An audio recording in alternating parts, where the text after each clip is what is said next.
दोस्तों, 1 अक्टूबर को कन्याओं को भूलकर मत देना ऐसा खाना, वरना माता रानी हो जाएंगी नाराज और आपका घर हो जाएगा कंगाल।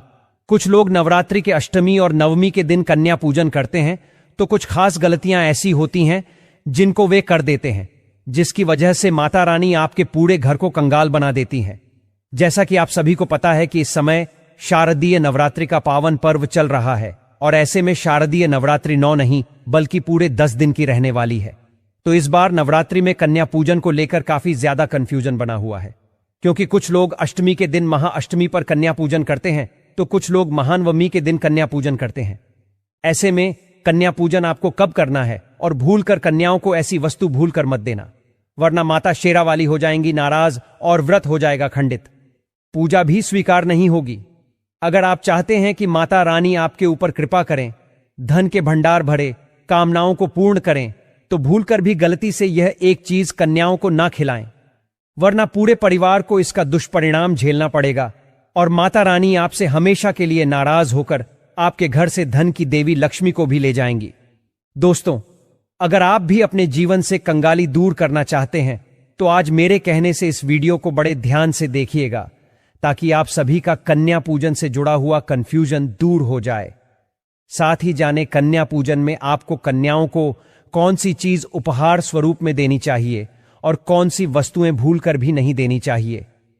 कन्या पूजन के बाद अखंड ज्योति की ज्योत होती है, उसका क्या करना चाहिए, वहीं कलश के नीचे रखे हुए चावल का क्या करना चाहिए, नारियल का क्या करना चाहिए, संपूर्ण जानकारी आपको आज इस वीडियो के माध्यम से प्राप्त होगी। यहां तक कि हम आपको बताएंगे कि इस बार कन्या पूजन कब किया जाएगा, महाअष्टमी की पूजा का शुभ मुहूर्त क्या रहेगा और महानवमी की पूजा का शुभ मुहूर्त क्या रहने वाला है। तो बड़े ही ध्यान से इस वीडियो को देखिएगा, और हां, ज्यादा से ज्यादा शेयर कर दीजिएगा, क्योंकि यहां हम आपको पंचांग और ज्योतिष गणना के आधार पर महाअष्टमी और नवमी की पूजा के महत्व और पूजा विधि और शुभ मुहूर्त के बारे में बताने जा रहे हैं, और साथ ही कन्याओं से जुड़ी कुछ खास उपाय और पूजा पाठ के बारे में बताएंगे, और ऐसी गलतियों के बारे में बताएंगे जिनको करने से आप अपने आप को बचा सकते हैं, जिससे आपको माता रानी के क्रोध का सामना नहीं करना पड़ेगा और माता का आशीर्वाद भरपूर आपको मिलता रहेगा। क्योंकि दोस्तों, अष्टमी नवमी के दिन कुछ लोग जो है अपने घर के रीति रिवाजों के हिसाब से कन्या पूजन करते हैं। कन्या पूजन में सबसे ज्यादा महत्वपूर्ण रहता है तो वह रहता है शुभ मुहूर्त का रहना। अगर आपको जानकारी अधूरी प्राप्त होती है और आप गलती से उस जानकारी के हिसाब से कन्या पूजन करते हैं, तो इसका परिणाम पूरे घर को देख झेलना पड़ता है। इसीलिए हम आपकी जानकारी के लिए यहां बड़े ही मेहनत के बाद शुभ मुहूर्त और पंचांग ज्योतिष गणना के आधार पर बताने वाले हैं। तो दोस्तों, चलिए वीडियो शेयर करते हुए एक बार कमेंट बॉक्स में जय माता दी लिख दीजिए और नीचे अपना नाम और राशि डाल दीजिएगा। राशि अनुसार जो उपाय बनेगा वो आपके कमेंट के रिप्लाई में बता देंगे। देखिए, कन्या पूजन का मुहूर्त क्या है। कन्या पूजन करने से पहले माता रानी क्या संकेत देती हैं, कन्याओं को क्या खिलाना चाहिए, क्या नहीं, भूलकर कन्याओं को कचौड़ी, जलेबी या घर में बना हुआ खाना खिलाना चाहिए या नहीं, और कैसी थाली, कैसे बर्तन प्रयोग में लाने चाहिए। बहुत सारे गलती कर देते हैं, इसीलिए हम आपको पहले ही यह वीडियो बनाकर दे रहे हैं, ताकि आप माता रानी के क्रोध का सामना ना करें। दोस्तों, नवरात्रि में कलश के ऊपर जौ और नारियल रखा होता है, उसे तोड़कर कई लोग कन्याओं को दे देते हैं। क्या ऐसा करना सही रहता है या इसे गंगा में विसर्जित करना चाहिए? देखिए, हमारे जितने भी सब्सक्राइबर हैं हमारे इस छोटे से परिवार का हिस्सा हैं, और हम आपसे यही कहेंगे कि इस वीडियो को आप ज्यादा से ज्यादा शेयर करके अपने परिवार को बड़ा कीजिए। देखिए, हम जो चौकी लगाते हैं उसमें जो नारियल रखते हैं, उसमें जो नारियल होता है वह कन्या पूजन के बाद जो है उसका हमें क्या करना चाहिए, और नवरात्रि के अंतिम दिन ऐसी कौन सी गलती है जिनको भूलकर नहीं करना चाहिए। गलती से भी कन्याओं को ऐसा खाना खिलाने से पूरा घर बर्बाद हो जाता है। इस बार नवरात्रि 9 नहीं बल्कि पूरे 10 दिन की है, जो कि शुभ फल लेकर आई हैं। 9 दिन की सारी मेहनत, पूजा पाठ, इस नवरात्रि के महत्व का पूरा फल व्यर्थ चला जाएगा अगर आपने गलती से यह गलतियां कर दी। किस उम्र की कन्याओं को देवी का स्वरूप माना जाता है? दोस्तों, यह सब जानकारी आपको प्राप्त होने वाली है। तो अष्टमी के या नवमी के इस पावन पर्व पर जब आप नवरात्रि में 9 कन्याओं को यानी कि 9 कन्या स्वरूपों को भोजन कराते हैं तो वह भोजन माता के अंश मात्र चला जाता है। ऐसे में 9 कन्याएं माता का स्वरूप मानी जाती है। तो कन्या पूजन करने से समस्त पाप, कष्ट, पीड़ा, पितृदोष, राहु दोष, मंगल दोष सब दूर होते हैं। यहां तक कि घर की कंगाली दूर हो जाती है। जिनको संतान की प्राप्ति नहीं होती है वे सच्चे हृदय से दोनों दंपति अपने हाथों से कन्याओं का पूजन करें और कन्याओं को उपहास स्वरूप यह एक चीज जरूर दें। और जब आप यह वस्तु दें उस समय अपनी कामना को जरूर बोलें। आने वाली अगली नवरात्रि तक आपको खुशखबरी प्राप्त हो जाएगी। नवरात्रि में कन्या पूजन करते हैं तो माता रानी की असीम कृपा और कन्याओं के आशीर्वाद से आपके घर में धन वैभव की खुशहाली आती है। हर बार माता जो होती हैं अपनी सवारी बदल देती हैं, परंतु इस बार माता की सवारी हाथी की है, जो कि हाथी पर सवार होकर पृथ्वी लोक पर आई हुई है। हर भक्त के घर में माता रानी इस हाथी की सवारी को लेकर भ्रमण करती है।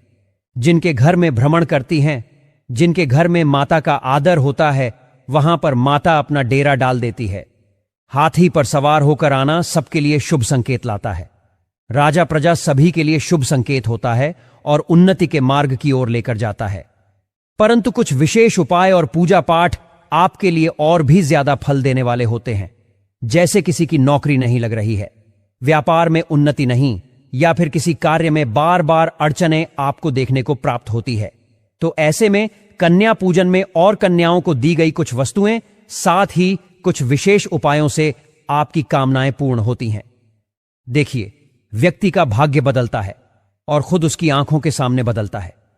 दोस्तों, जब धरती पर माता रानी आती हैं तो हाथी सवार होकर के आती हैं तो फूल खिलते हैं, फसल अच्छी होती है, हरियाली की उत्पन्नता होती है, जीवन शुद्ध गंगा जल की तरह पवित्र होता है और नवरात्रि इतनी ज्यादा खूबसूरत, दुर्लभ, मंगलकारी आपके लिए बन जाती है। इस बार जो नवरात्रि हैं वह पूरे 150 वर्ष के सुसंयोग के बाद में आए हैं। ऐसा अद्भुत संयोग कई वर्षों के बाद देखने को प्राप्त होता है। देखिए, आप सभी को पता है यह साल 2025 बहुत ही ज्यादा भयंकर साल है। ऐसे में जो भी व्यक्ति अगर किसी आपदा दुर्घटना से बच जाता है तो उसके ऊपर समझो साक्षात देवी देवताओं की कृपा लगी हुई है। अगर इस साल किसी को थोड़ी सी भी हानि हो तो उसके नवग्रह तो खराब चल रहे हैं, साथ ही माता रानी का भी आशीर्वाद उसको प्राप्त नहीं हो रहा है। इसीलिए यह साल 2025 बहुत ही सावधानी बरतने वाली साल है। अभी इसका अंत नहीं हुआ है। जब तक साल 2025 समाप्त होगा तब तक के लिए अपने जीवन को सुखमय और कष्टों से मुक्ति पाने के लिए कुछ विशेष उपाय नवरात्रि में जरूर से कर लें और खास करके कन्या पूजन के समय यानी कि महाअष्टमी नवमी के दिन जरूर करें। भक्त अपनी कामनाओं को इस समय भूलकर पूर्ण कर लेंगे और आने वाले कुछ दिन जो आपके लिए हानि लेकर आएंगे उनको बिल्कुल अपने अनुकूल कर लेंगे। जीवन में आपको 10 से 12 साल तक कोई दुख और परेशानी संकट नहीं आएगा, चाहे पूजा पाठ करें या ना करें। दोस्तों, आप सभी को बता दें कि इस बार नवरात्रि जो हैं वह बहुत ही पावन पवित्र इसलिए माने जा रहे हैं क्योंकि इस नवरात्रि में केवल 9 नहीं बल्कि पूरे 10 दिन का संयोग देखने को प्राप्त हो रहा है। ऐसे में दुर्गा विसर्जन कैसे करना है और अष्टमी नवमी तिथि की पूजा का विधान है वह हम आपको पहले बताएंगे और उसके बाद हम आपको बताएंगे उपाय और फिर बताएंगे नवरात्रि में कन्या पूजन के समय कन्याओं को क्या खिलाना चाहिए। देखिए, इस बार जो नवरात्रि है वह 22 सितंबर सोमवार से प्रारंभ हुई थी जो कि 1 अक्टूबर को समाप्त होने जा रही है। तो ऐसे में कन्या पूजन का विधान आपके जीवन को और भी ज्यादा अलौकिक करने वाला है। दोस्तों, कई लोग अष्टमी के दिन कन्या पूजन करेंगे तो कई लोग नवमी तिथि के दिन कन्या पूजन करेंगे। इसीलिए हम दोनों ही दिन का शुभ मुहूर्त तारीख आपको बताने वाले हैं।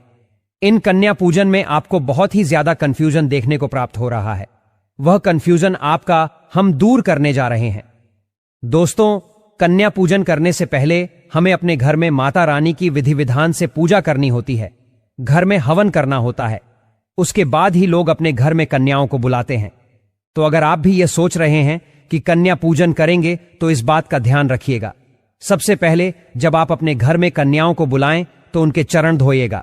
दोनों ही दंपति एक साथ मिलकर कन्याओं के चरण धोते हैं तो माता रानी प्रसन्न होती हैं। इसके बाद एक साफ स्थान पर उनको बैठा दीजिएगा और कन्याओं के माथे पर तिलक लगाकर उनके हाथ में कलावा बांध देना, उन्हें हलवा पूरी खिलाना। इसके बाद जो भी उनसे बन सके, आप जो भी सामर्थ्यवान हो उस हिसाब से दान दक्षिणा या गिफ्ट उनको देकर उनका आशीर्वाद प्राप्त करना। परंतु यहां शर्त यह है कि किसी भी कन्या को पैसे मत देना। जो भी उनकी जरूरत की चीजें हैं से केवल उनको वही लाके जरूर दीजिएगा। माता रानी की चुनरी जरूर से खरीद के लाइएगा। अगर ना ला पाए तो यहां कमेंट में हमने कुछ यानी कि हमारे डिस्क्रिप्शन बॉक्स में कुछ लिंक दे रखे हैं, वहां से आप माता रानी से जुड़ा हुआ सामान मंगा सकते हैं। तो दोस्तों जरूर से मंगा के रखिएगा। और भक्त जो है बहुत ही ज्यादा इस बार असमंजस में है, क्योंकि इस बार की जो नवरात्रि है एक दिन बढ़ने की वजह से भक्तों के मन में शंका पैदा कर रही है। तो चलिए जान लेते हैं इस बार जो कन्या पूजन का मुहूर्त है वह क्या रहने वाला है। उसके बाद बताएंगे आप सभी को इस दिन किए जाने वाले महत्वपूर्ण उपाय। तो दोस्तों आप सभी को बता दें, इस बार 9 दिन ना होकर पूरे 10 दिन नवरात्रि प्राप्त हो रहे हैं। तो ऐसे कन्या पूजन के लिए अष्टमी और नवमी तिथि को लेकर जो असमंजस बना हुआ है वह हम आपका अब दूर करने वाले हैं। देखिए, ध्यान दीजिएगा और कॉपी पेन लेकर नोट कर लीजिएगा और वीडियो ज्यादा से ज्यादा शेयर कर दीजिएगा। इस बार 22 सितंबर से शुरू होकर शादी या नवरात्रि 2 अक्टूबर दशमी तिथि के साथ संपन्न होंगे। इन 9 दिनों में मां दुर्गा के 9 रूपों की विधि विधान से पूजा की जाएगी। कन्या पूजन भी विधि विधान से किया जाएगा। कन्याओं का पूजन करने का एक विधि विधान यह है कि छोटी छोटी कन्याएं ही मां के रूप में मानी जाती हैं। केवल 10 वर्ष की आयु तक की कन्याओं को घर में लेकर आए और कुछ लोग पहले दिन प्रतिदिन कन्याओं की पूजा करते हैं। तो कई लोग साधक जो होते हैं विशेष रूप से महाअष्टमी और महानवमी के दिन कन्या पूजन का आयोजन करते हैं। इस वर्ष अश्विनी मास के शुक्ल पक्ष की जो अष्टमी तिथि है वो 29 सितंबर को शाम 4:31 पे आरंभ होगी, जो 30 सितंबर को शाम 6:06 पर समाप्त होगी।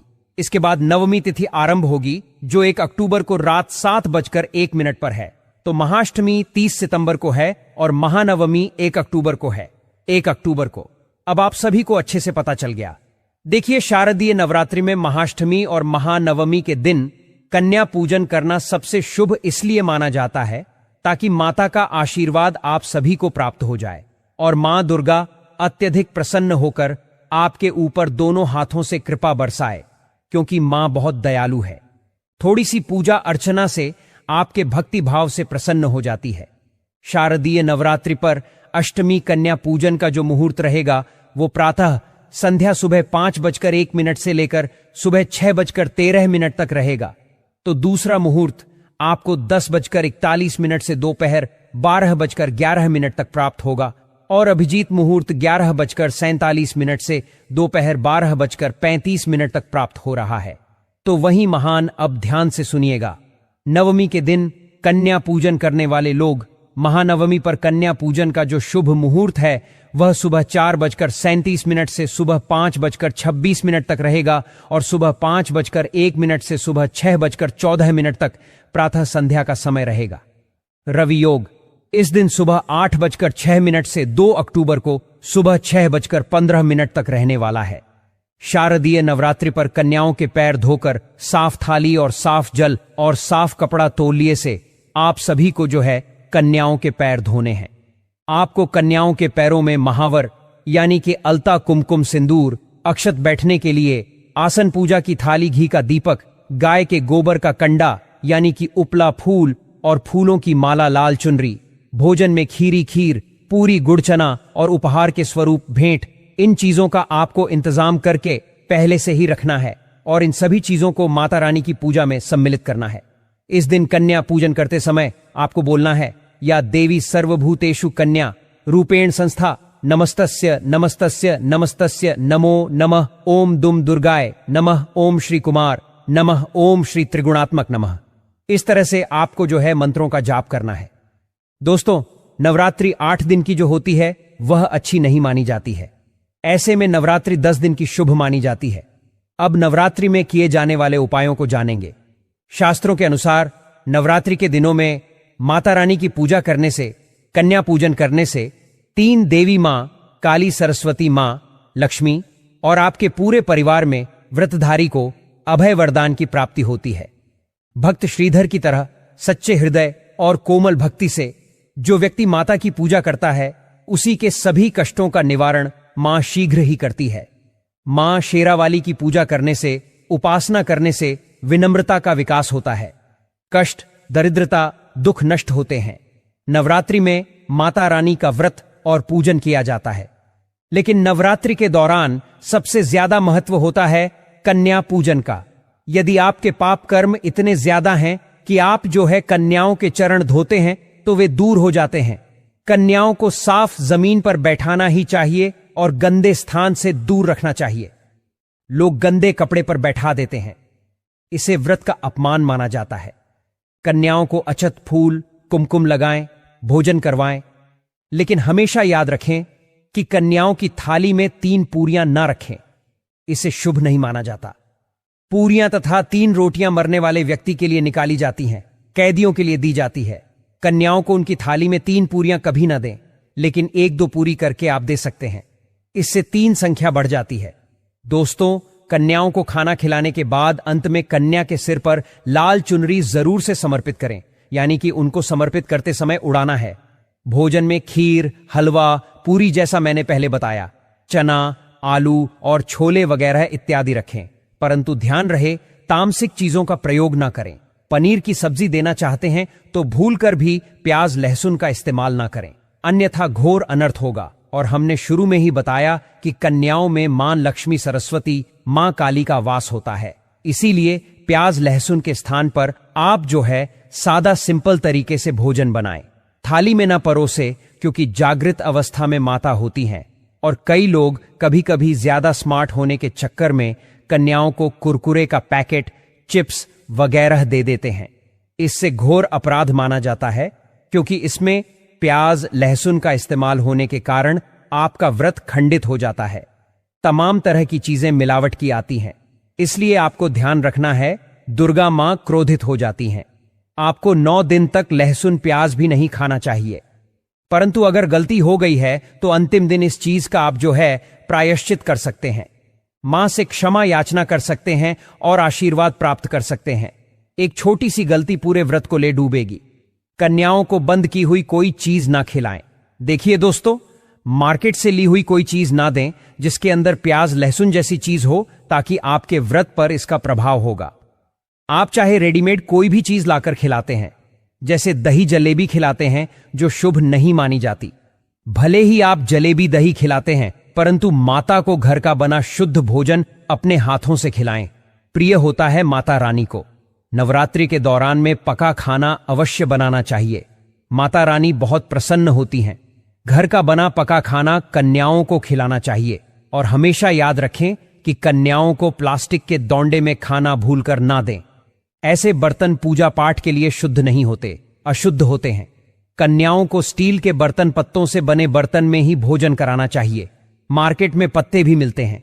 पत्तों से बनी हुई थालियां जो आती हैं वह सस्ती मिल जाएंगी। लगभग 5 या 10 की आपको 1 पीस के रूप में मिल जाएगी। जैसे आप देख लेना अपने हिसाब से, तो वह पूजन में आप रख लें। कन्याओं को आप आराम से, दोस्तों, पत्तों के जो बर्तन होते हैं वह शुभ माने जाते हैं, परंतु प्लास्टिक के अशुभ होते हैं। तो आप जो है पत्ते के भोजन बर्तन में भोजन करा सकते हैं। दोस्तों, आपको बहुत ही ज्यादा शुभ फल प्राप्त होगा। इसमें भोजन में देवता भी भोजन ग्रहण करने आते हैं, तो प्लास्टिक की चीजें घर में बिल्कुल ना लेकर आएं। दोस्तों, यही नहीं, कन्याओं को थाली में 1 लौंग जरूर से रखें। जब आप भोजन परसे तो उस समय लौंग देवी शक्ति का रूप मानी जाती है, तो मां को बहुत ही प्रिय होती है। लौंग माता शक्ति का प्रतीक होती है। लौंग में नव दुर्गा का वास होता है। इन 9 दिनों में माता रानी लौंग का भोग ही पसंद करती है। इसीलिए कन्याओं की थाली में चुपचाप 1 लौंग जरूर रख ले। आपका भाग्य चमक जाएगा। माता लक्ष्मी आपके जीवन में धन की कोई कमी नहीं होने देंगी। आपको बता दें कि कन्याओं को उपहार में खुश करने के लिए उनकी थाली में दक्षिणा डालें, ताकि आपके घर में संपन्नता बनी रहे, धन की कोई कमी ना रहे। कन्याओं को कोई सुंदर गिफ्ट दे सकते हैं। कन्या पूजन करते समय कन्याओं को गिफ्ट देना बहुत जरूरी होता है। दोस्तों, चॉकलेट बॉक्स दे सकते हैं, खूबसूरत कपड़े दे सकते हैं, काले कपड़े ना दें और स्टील के बर्तन भी गिफ्ट के तौर पर दे सकते हैं। कन्याओं को लोहे का सामान ना दें। जब कन्याओं को अपने घर लेकर आएं और उनको भोजन कराएं, जब उनके चरण जरूर से आपको छूने चाहिए और प्रस्थान करते समय भी छूने चाहिए। मन में उस समय अपनी अधूरी इच्छाओं को भूलना चाहिए। माता रानी तुरंत आपकी वह मनोकामना पूर्ण करती हैं। कुछ भी हो जाए, कन्याओं को शुक्रवार के दिन उनकी थाली में खट्टी चीजें कभी मत परोसिए, क्योंकि इस दिन माता संतोषी का दिन होता है और मात संतोषी का जो दिन होता है वह शुक्रवार का दिन है। इसीलिए आपको शुक्रवार के दिन जब भी नवरात्रि पड़ जाएं तो इस चीज का ध्यान रखिएगा। परंतु इस बार आपको बहुत ही ज्यादा शुभ और अच्छे दिन प्राप्त हो रहे हैं। दोस्तों, खट्टी चीजों का भोग भूल कर नहीं लगाना चाहिए। कन्याओं की थाली में आम, चटनी, नींबू, इमली यह नहीं देना चाहिए, क्योंकि मां संतोषी भी तो माता कन्याओं के स्वरूप में आपके घर आती हैं। कन्याओं को भोजन में ऐसे खाना देने से माता रानी का जो क्रोध है वह पूरे घर को झेलना पड़ता है। संतोषी माता आपके घर पर खुश नहीं होती हैं। दोस्तों, कन्याओं को खट्टा पदार्थ बिल्कुल न खिलाएं। साक्षात माता संतोषी आपसे नाराज होंगी। भोजन ग्रहण करने और कन्याओं के साथ आपके घर में पधारने तक मां संतोषी घर में रहती हैं। इसीलिए उनको प्रसन्न रखें और अभय वरदान का प्राप्ति आप कर लें। नवरात्रि के दिनों में अगर आपको यह संकेत मिल जाए तो समझो माता रानी आपके घर में आ चुकी हैं। ऐसे कौन से संकेत हैं? जैसे कि कलश स्थापना करते समय जौ से निकलने वाली हरियाली होती है, शुभम मानी जाती है। कहा जाता है कि जौ से निकली हरियाली हमारे भविष्य में होने वाले अच्छे बुरे कामों का संकेत होती है, हमारे जीवन में आने वाले हमारे भविष्य को बताती है। आपने जो जौ बोए हैं वह किसी कारण नहीं उपजे, यह बड़ा संकेत है। आप मनुष्य के रूप में उस संकेत को मान सकते हैं। कहा जाता है कि नवरात्रि में जो अगर सूख जाते हैं या बढ़ते नहीं तो आपके घर समझ लेना कि अच्छा समय नहीं चल रहा है, आपका खराब समय आने वाला है। घर में कोई बड़ी रोग बीमारी आने वाली है या धन हानि का संकेत माना गया है। आपने कोई ना कोई जरूर से गलती की होगी जिसके कारण माता रानी नाराज हो गई हैं। इसलिए माता से आप क्षमा अवश्य मांगे। मां अपने भक्तों को अवश्य माफ करती हैं। दोस्तों, यदि जो हरे भरे जवारे होते हैं वे घर में हरियाली का संकेत लाते हैं, धन खींचने की चाबी होते हैं। इसीलिए कहा जाता है कि एक का सिक्का या चांदी का कोई भी सिक्का जौ के बीचों बीच में अगर मिट्टी में दबा दिया जाए तो घर में सुख समृद्धि आती है। माता लक्ष्मी दौड़ी दौड़ी चली आती हैं। जौ के अंदर हमेशा 1 रुपये का सिक्का अवश्य डालना चाहिए। जौ को खाली नहीं रखना चाहिए, उसमें धन वगैरह अवश्य डाल दें। माता का आशीर्वाद प्राप्त होता है और घर परिवार पर संकट आने से बच जाता है। नवरात्रि के दौरान सपनों में अगर फूल, गंगा नदी, शेर, मंदिर, मां दुर्गा का दिखना शुभ संकेत माने जाते हैं। यह सपने जीवन में सुख, समृद्धि और शांति लाते हैं। नवरात्रि में सपने में फूल दिखना सबसे ज्यादा शुभ होता है। सपने में गंगा का दिखना आत्मगलानी से मुक्ति कर देता है। मां दुर्गा को बुलाने के लिए आपको ओम जयंती मंगला, काली भद्रकाली कृपालिनी दुर्गा क्षमा, शिवधात्री स्वाहा, स्वाधा नमोस्तुते, नमोस्तुते, नमोस्तुते, नमो नमः इस मंत्र का जाप करना चाहिए। अब आप सभी को नवरात्रि में जलने वाली ज्योत के बारे में बताते हैं। आपको ज्योत को लेकर कुछ संकेत होते हैं जो माता रानी के आपके घर में आने का संकेत होती हैं। नवरात्रि में ज्योत का बाती का क्या करें? देखिए, गरीब के गरीब अगर रहना चाहते हैं तो ज्योत की बाती के चमत्कार जानकर आप हैरान रह जाएंगे, क्योंकि ज्योत जो होती है वह रंग से राजा बनाते देर नहीं लगाती। नवरात्रि में हर प्रयास करना चाहिए कि हर घर में अखंड ज्योत जरूर जले, नहीं तो दीपक तो जरूर ही जलाना चाहिए। मंदिर में जाकर कहीं धार्मिक स्थान होते हैं, वहां पर कहा गया है कि आपके अपने घर से ज्योत जलाते हैं या अपने नाम से कहीं मंदिर में जाकर ज्योत जलाते हैं, ऐसे व्यक्ति पर दुर्गा के 9 रूपों की कृपा होती है। बहुत से लोग अपने आध्यात्म उन्नति के लिए, स्वयं की तरक्की के लिए, घर परिवार की सुख शांति और खंड ज्योत के लिए घर में ज्योत जलाते हैं, लेकिन 90% लोग ऐसे हैं जो जलाने के बाद भी दुखी रहते हैं। घर परिवार में शांति का माहौल नहीं रहता, शांति का वातावरण नहीं रहता। इसके कारण है ज्योत की बाती से धनवान बनने का, गुणवान बनने का जबरदस्त चमत्कारी प्रयोग बताऊंगा। गुरु परंपरा से जो प्राप्त हुई है वही जानकारी देता हूं। अखंड ज्योति को जीवन में सुरता का प्रतीक माना जाता है। नवरात्रि के 9 दिन तक ज्योत जलाने से आपके घर में उन्नति होती है और आपकी किस्मत चमक जाती है। सूर्य चंद्रमा जैसी आपकी किस्मत चमकती है और आपको किस्मत चमकने से दुनिया की कोई ताकत नहीं रोक सकती है। अब बात करते हैं ज्योति के बारे में। तो यह बात 100% सत्य है कि वाती को हम बहुत ही गलत तरीके से फेंक देते हैं। हमारे साथ ऐसे साधक जुड़े हुए होते हैं जो इस उपाय के बारे में बताते हैं कि ज्योत की जो बाती होती है वह चंद दिनों में करोड़पति बना देती है। कुछ लोग लखपति बन जाते हैं तो कुछ लोग अच्छे अच्छे पद पर बैठ जाते हैं। अगर आप नौकरी प्राप्ति करना चाहते, कोई मनोकामना है, वह पूर्ण नहीं हो रही है तो ध्यान देना। अब जो अखंड ज्योत जला रहे हैं उसे साधारण मत समझना, और ज्योत घर में मां दुर्गा के आने का प्रतीक होती है। जो व्यक्ति अपने घर में अखंड ज्योत जला लेते हैं, ज्योत की सेवा कर लेते हैं, ऐसे व्यक्ति के फिर कभी जीवन में गरीबी नहीं रहती।